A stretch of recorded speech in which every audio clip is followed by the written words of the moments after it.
Es el caso de los iones que provienen, de los cationes en especial, que provienen de hidróxidos débiles. ¿Por qué? Porque al provenir de hidróxidos débiles existe la capacidad de, al encontrarse con moléculas de agua, de volver a formar ese hidróxido. Pasa, por ejemplo, con los cationes de los elementos de transición o los elementos del bloque D. O algunos también de los representativos, por ejemplo, en el caso del aluminio. Cuando yo disuelvo una sal de aluminio, por ejemplo, cloruro de aluminio, al ser un electrolito fuerte, se va a disociar. El anión cloruro no va a tener la posibilidad de formar su ácido correspondiente. ¿Por qué? Porque el cloruro proviene de una especie que es un electrolito fuerte y su reacción de formación está prohibida, es decir, el cloruro no puede volver a formar el ácido clorhídrico, no existe esa reacción inversa. Pero en el caso del catión, por ejemplo el aluminio proviene de un hidróxido que es débil, existe su reacción inversa. Vamos por aquí para repasarlo. Por ejemplo, el bario, si puede unirse o conseguir un oxidrilo, es capaz de volver a formar el hidróxido correspondiente, por lo pronto este catión. Pasará lo mismo con el anión fosfato. El anión fosfato tiene la posibilidad de, si consigue un protón, volver a formar el anión hidrógeno fosfato. ¿Qué pasa con las especies fuertes? Por ejemplo, el hidrógeno sulfato, el cloruro. Aunque consiguieran poder obtener un protón, es imposible volver a formar la especie fuerte. ¿Sí? Bien, en el caso del aluminio, encima la reacción es compleja, porque como el hidróxido del aluminio tiene 3 oxidrilos, la reacción se da en 3 etapas. En una primera etapa adquiere un oxidrilo e indirectamente se libera un protón. En una segunda etapa adquiere otro oxidrilo y se libera otro protón. Y en una tercera etapa incluso se puede adquirir otro oxidrilo, formar el hidróxido, última etapa, y liberar protones. Bueno, la cuestión es que el catión de aluminio indirectamente generó protones en el medio.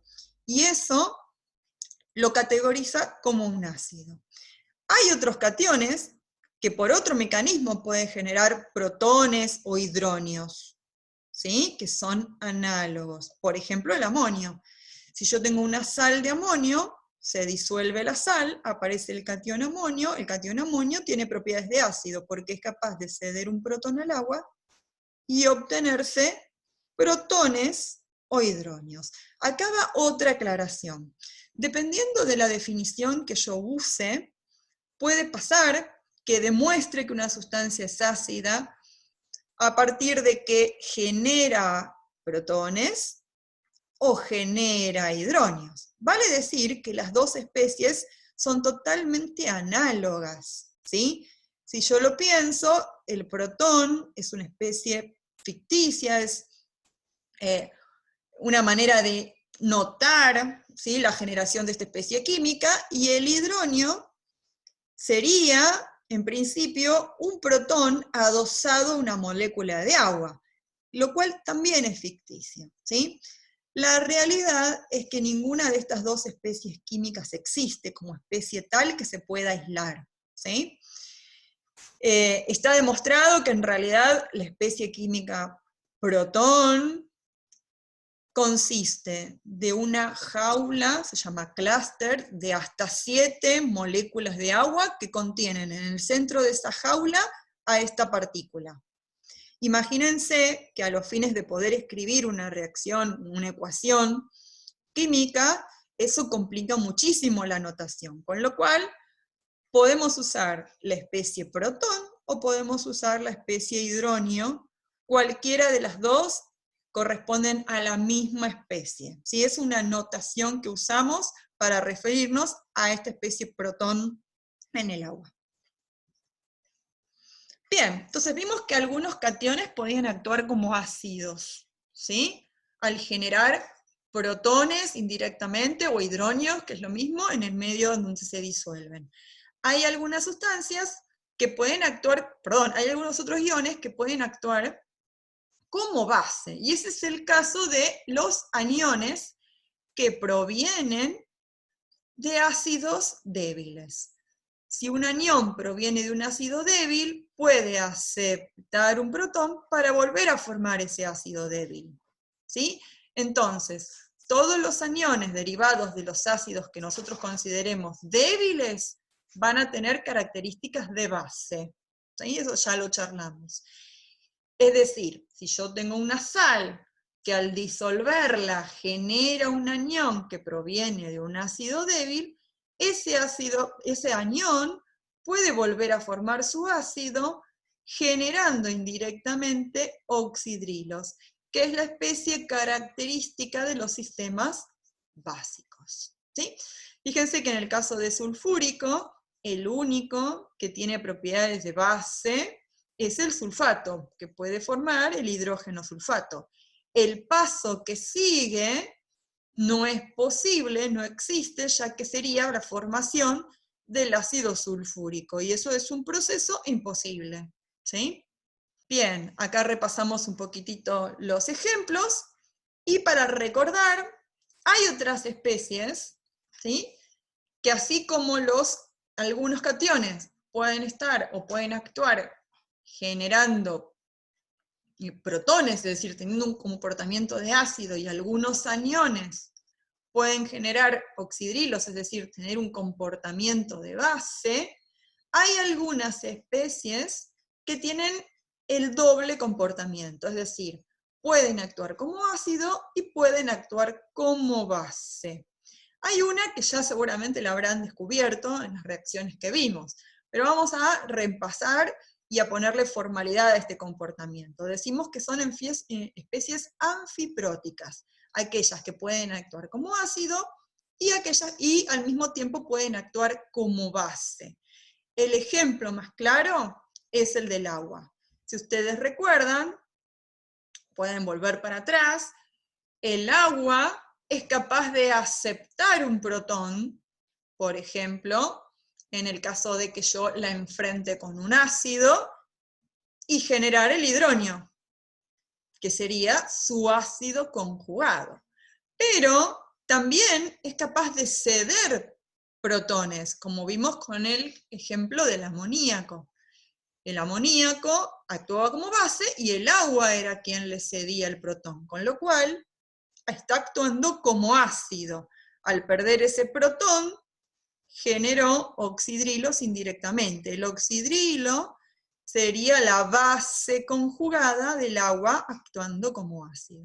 Entonces, el agua es una especie muy particular, tiene propiedades únicas, y una de esas propiedades únicas es que puede actuar como base y como ácido. Pero no es la única. Hay otras especies. Por ejemplo, los aniones en ácidos que tengan más de un protón, los aniones intermedios, ¿no? El anión intermedio, como el dihidrógeno fosfato, puede generar el ácido fosfórico, pero también puede volver a generar el hidrógeno fosfato. Un ejercicio muy interesante para ustedes es escribir estas reacciones, practicarlas, de cómo sería demostrar que el sulfuro de hidrógeno, el hidrógeno fosfato o el dihidrógeno fosfato se pueden comportar como ácido y se pueden comportar como base. Esto es muy importante. Esta primera clase vamos a tratar de que ustedes aprendan, ¿sí? Primero los conceptos fundamentales y después que empiecen a ejercitar el escribir este tipo de reacciones. Yo tengo una sustancia y quiero demostrar que es un ácido, ¿cómo puedo escribir esa ecuación que demuestra que es un ácido? Yo tengo una sustancia y quiero demostrar que es una base, ¿cómo poder escribir una ecuación que demuestre eso? ¿Sí? Con las cargas correspondientes, balanceada, etc.